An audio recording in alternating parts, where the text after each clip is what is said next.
நண்பர்கள் அனைவருக்கும் வணக்கம். வாங்க கனவு தேசத்தில் பயணிக்கலாம். கனவு தேசத்தில் உங்களுடன் பயணிக்கும் நான் ராஜ்குமார். நண்பர்களே, இன்றைய காணொலி பதிவில் எதை பற்றி பார்க்க போறோம் அப்படின்னா, சீமானின் அசுர வளர்ச்சிக்கு காரணம் என்ன, விஜயகாந்த் கமல்ஹாசன் இவருடைய வீழ்ச்சிக்கு காரணம் என்ன, விஜயால் அரசியலில் தொடர்ந்து நீடிக்க முடியாது, இப்படி பல உண்மைகளை உடைத்த கேப்ரியல், இதை பற்றி தான் இந்த காணொலியில கொஞ்சம் விரிவா பார்க்க போறோம். வாங்க காணொலிக்குள்ள போகலாம். நண்பர்களே, அதுக்கு முன்னால ஒரு முக்கியமான தகவல். அதாவது நமது கட்சி நாம் தமிழர் கட்சி 2026 மிகப்பெரிய ஒரு வளர்ச்சி அடையணும், முக்கியமா வெற்றி அடையணும். இப்ப அதற்கு நம்ம பல வியூகங்களை பல திட்டங்களை நம்ம கையில் எடுக்கணும். ஏன்னா இங்க இருக்கக்கூடிய இந்த திராவிட கட்சிகள் பணபலம், படைபலம், அதிகார பலம், ஆட்சி பலம் இதையெல்லாம் கொண்ட இந்த திமுக அதிமுக அப்படிங்கிற கட்சியை வீழ்த்தி நம்ம ஆட்சி அதிகாரத்துக்கு வரணும் அப்படின்னா அதற்கு நம்ம சிறப்பான வியூகங்களையும் திட்டமிடுதலையும் நம்ம கையில் எடுக்கணும். அதற்கு நான் ஏற்கனவே நான் சொல்லியிருந்தேன், இதற்கான பல வியூகங்களை எனக்கு தெரிந்த ஒரு சில திட்டமிடுதல்களை நான் உங்கள்கிட்ட பகிர்ந்துக்கிறேன் அப்படின்னு சொல்லியிருந்தேன். அதுல ஒரு விடயத்தை தான் இதுல பார்க்க போறோம். பொதுவாக இன்னைக்கு நம்ம வாட்ஸ்அப் நம்ம பகுதியை நம்ம பயன்படுத்துறோம். அதுல அண்ணன் சீமான் அவர்களுடைய காணொலியில நம்ம ஸ்டேட்டஸ்ல வைப்போம். சரிங்களா? எதற்காக இந்த மாதிரி வைக்கிறோம் அப்படின்னா, இந்த ஸ்டேட்டஸ்ல வைக்கிறது மூலமா அதாவது நாம் தமிழ் கட்சியும் சீமானை பற்றி அறியாதவர்கள் அறிந்து கொள்வதற்கும், அறிந்து கொண்டவர்கள் நாம் தமிழ் கட்சியினுடைய கொள்கை என்ன, அண்ணன் சீமான் அவருடைய கருத்து என்ன அப்படிங்கறத தெரிஞ்சுக்கிட்டு நாம் தமிழ்ச்சிக்கு ஆதரவான நிலைப்பாடு எடுப்பதற்கும், நாம் தமிழ்ச்சிக்கு ஆதரவாக வர்றதுக்கும் ஒரு காரணமாக இருக்கும், ஒரு வழிவகையா இருக்கும். அதற்காக தான் நம்ம பண்ணிட்டு இருக்கோம். நம்ம கட்சி உறவுகள் பெரும்பாலும் நிறைய பேர் ஸ்டேட்டஸ்ல வைப்பாங்க. நான் வச்சுட்டு தான் இருக்கேன். அதே மாதிரி நீங்க எத்தனை பேர் அண்ணன் சீமான் அவருடைய காணொலியில ஸ்டேட்டஸ்ல வைக்கிறீங்க அப்படிங்கறதையும் பதிவிடுங்க. இப்ப ஏற்கனவே இந்த இதெல்லாம் பார்த்துட்டு இந்த திராவிட ஊப்பிகள் என்ன பண்ணுவாங்கன்னா, நாம் தமிழ் கட்சி வாட்ஸ்அப்ல கட்சி நடத்துகிற அரசியல் பண்ணுகிற ஒரு கட்சி, அதாவது வாட்ஸ்அப் குரூப் கட்சி அப்படிங்கிற மாதிரி கேள்வி பண்ணுவாங்க. இப்ப நம்ம அதாவது எந்த ஒரு இழிவு சொல்லோ அந்த இழிவு சொல்லையே நம்ம ஒரு மிகப்பெரிய ஒரு ஆற்றல் மிக்க ஒரு சக்தியா நம்ம பயன்படுத்தணும் அப்படிங்கிறது தான் இப்ப எனக்கு இந்த இடத்துல ஒரு கருத்து.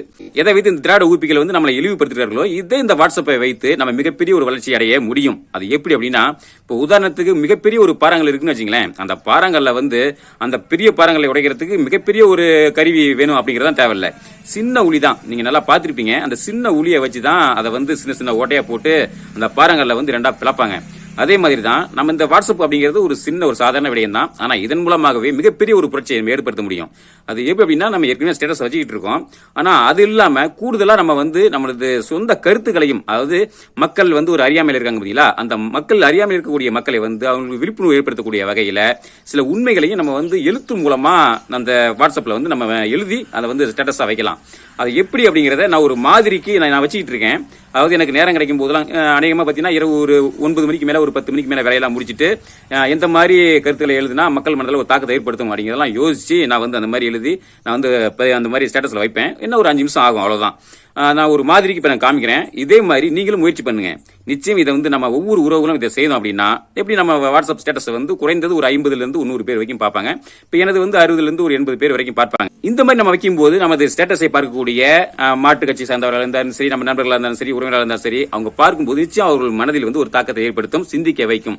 இது நாளடைவில் நமது கட்சியினுடைய வளர்ச்சிக்கு மிகப்பெரிய ஒரு உறுதுணையா இருக்கும். அதனால நிச்சயம் இதை முயற்சி பண்ணுவோம். சரி நண்பர்களே, வாங்க இப்ப நேரா காணொலிக்குள்ள போலாம். இன்னைக்கு அரசியல் அப்படின்னு எடுத்துக்கிட்டாலே இன்னைக்கு அரசியல் விமர்சகர்கள், பத்திரிகையாளர்கள், ஊடகவியலாளர்கள் அப்படிங்கிற மாதிரி இன்னைக்கு நிறைய பேர்ல நீங்க மாதிரி இயங்கிட்டு இருக்காங்க. அதாவது ஒரு ஊடகவியலாளர், ஒரு பத்திரிகையாளர், ஒரு அரசியல் விமர்சகர் எப்படி இருக்கணும், உண்மையும் நேர்மையா எப்படி இருக்கணும் அப்படின்னா, ஆளுங்கட்சியினுடைய அதாவது அந்த நிறை குறைகளை உண்மையும் நேர்மையா எடுத்து சொல்லணும். ஆளுங்கட்சி மட்டும் இல்ல, மற்ற அனைத்து அரசியல் கட்சிகளினுடைய உண்மை தன்மையை அவருடைய கருத்துக்களை பொதுமக்களிடம் எடுத்து சொல்லக்கூடியவர்களா தான் அவங்க இருக்கணும். இதுதான் ஊடக தர்மம், அரசியல் தர்மம் அப்படி மாதிரி சொல்லலாம். ஆனா இன்னைக்கு எத்தனை ஊடகவியலாளர்கள் மாதிரி உண்மையும் நேர்மையா இருக்காங்க அப்படின்னா நிச்சயம் கிடையாது. ஏன்னா இன்னைக்கு ஆளக்கூடிய இந்த திமுக அவர்களுடைய அந்த நிறை குறைகளை எத்தனை பேர் பொதுவெளியில் இன்னைக்கு எடுத்து பேசுறாங்க, எத்தனை அரசியல் விமர்சகர்கள், ஊடகவியலாளர்கள், பத்திரிகைகள் எடுத்து பேசுறாங்க அப்படின்னா மிகப்பெரிய ஒரு கேள்விக்குறி. ஆனா அதற்கு மாறா அவர்களுக்கு முட்டுக் கொடுக்கக்கூடிய விதத்துல தான் அவங்க செய்யக்கூடிய அந்த முறைகேடு தவறு எல்லாத்தையும் மூடி மறைச்சு அவர்களுக்கு ஆதரவாக அவர்களுக்கு முட்டுக் கொடுக்கக்கூடிய வேலையை தான் செஞ்சுட்டு இருக்காங்க. இப்ப இருக்கக்கூடிய சூழ்நிலையில இன்னைக்கு நாம் தமிழ்ச்சிக்கு ஆதரவாக செயல்படக்கூடிய பேசக்கூடிய பத்திரிகையாளர்கள், ஊடகவியலாளர்கள், அரசியல் விமர்சகர்கள் அப்படின்னு எடுத்துக்கிட்டா இன்னைக்கு பெரிய அளவுல கிடையாது. எப்போது ஒருத்தர் நாம் தமிழ்ச்சிக்கு ஆதரவாக பேசுவாங்க. அந்த வகையில ரங்கராஜ் பாண்டே அவர்களை எடுத்துக்கிட்டா அவர் ஒரு பிஜேபி ஆதரவாளராக இருந்தாலும் நாம் தமிழ் கட்சியை பற்றியும் அண்ணன் சீமானுடைய கருத்துக்களை பற்றி கொஞ்சம் பல இடங்கள்ல பேசியிருக்காங்க.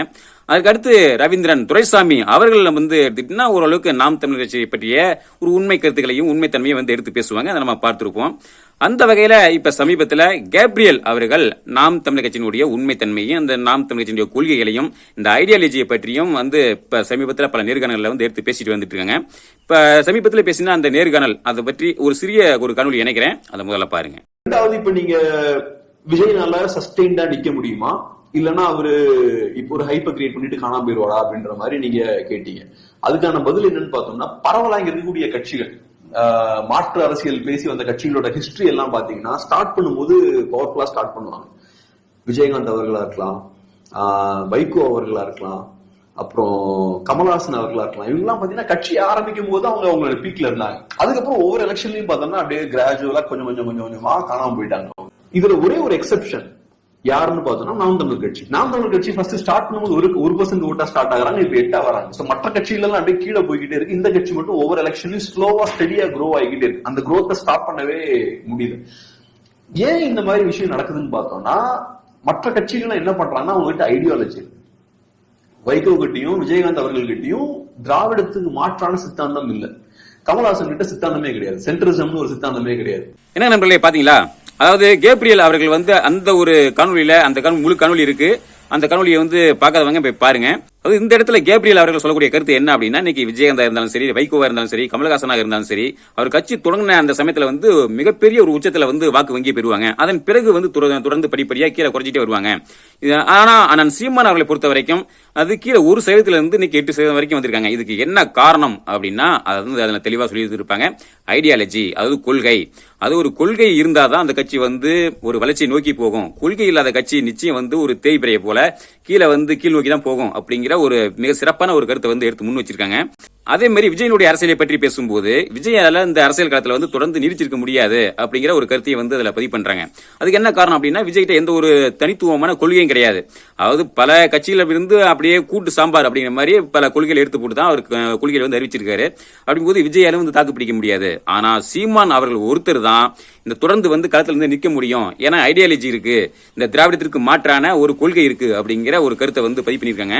இப்படி பல அரசியல் விமர்சகர்கள், ஊடகவியலாளர்கள், பத்திரிகைகள் வந்து இந்த மாதிரி நாம் தமிழ் கட்சியை பற்றியும் சீமானை பற்றியும் புறக்கணிக்கிற இந்த சமயத்துல இப்படி கேப்ரியல் அவர்கள் வந்து இப்படி இந்த மாதிரியான ஒரு கருத்தை எடுத்து முன்வைக்கிறது அப்படிங்கிறது இதை பார்க்க நமக்கு மிகப்பெரிய ஒரு மகிழ்ச்சியாகவும் நெகிழ்ச்சியாகவும் இருக்கு. உண்மையிலேயே மனசுக்கு வந்து ஒரு மகிழ்ச்சியா தான் இருக்கு. யாராவது ஒரு பத்திரிகையாளர், ஊடகவியலாளர்கள், அரசியல் விமர்சகர்கள் வந்து நாம் தமிழ் கட்சியை பற்றி சீமானை பற்றி உண்மைத்தன்மை வந்து பேச மாட்டாங்களா அப்படின்னு ஏங்கிக்கிட்டு இருக்க நமக்கு இந்த மாதிரியான நபர்கள் வந்து இந்த மாதிரி ஒரு உண்மைத்தன்மையை எடுத்து பேசும்போது நிச்சயம் நம்ம மனசுக்கு வந்து மிகப்பெரிய ஒரு மகிழ்ச்சியா தான் இருக்கு. இது இன்னொரு வகையில நமக்கு வந்து ஒரு உற்சாகமாகவும் ஊக்கமாகவும் இருக்கு. நிச்சயம் இந்த ஒரு விடயம் வந்து நமக்கு வந்து களத்துல செயல்படுறதுக்கு நிச்சயம் ஒரு உறுதுணையா இருக்கும். அந்த விதத்துல எனக்கு இது வந்து மிகப்பெரிய ஒரு உற்சாகத்தையும் ஊக்கத்தையும் கொடுத்திருக்கு. அதனால எப்படி எந்த அளவுக்கு இந்த எதிரிகள் வந்து நாம் தமிழ்ச்சி மீதும் சீமான் மீதும் அவதூறுகளை பரப்புகிறார்களோ, அதன் மூலமா நமக்கு வந்து ஒரு உற்சாகம் ஊக்கமும் கிடைக்குதோ, அதே மாதிரி இந்த மாதிரியான நபர்கள் நாம் தமிழ் கட்சியை பற்றி ஒரு பாசிட்டிவாக ஒரு நேர்மறையான கருத்துக்களை பதிவு பண்ணும்போது நமக்கு ஒரு அதன் மூலமாகவும் சில உற்சாகமான ஊக்கமான சில உணர்வுகள் வந்து நமக்கு வருது. இது வந்து நம்ம களத்துல சிறப்பாக செயல்படுறதுக்கும் நிச்சயம் ஒரு உதவியா இருக்கும். அந்த வகையில எனக்கு இது வந்து ஒரு பூஸ்ட் அப்படிங்கிற மாதிரி சொல்லலாம். சரி நண்பர்களே, இது வந்து உங்ககிட்ட பகிர்ந்துக்கணும் அப்படிங்கிறோசரம் தான் இந்த ஒரு காணொலி.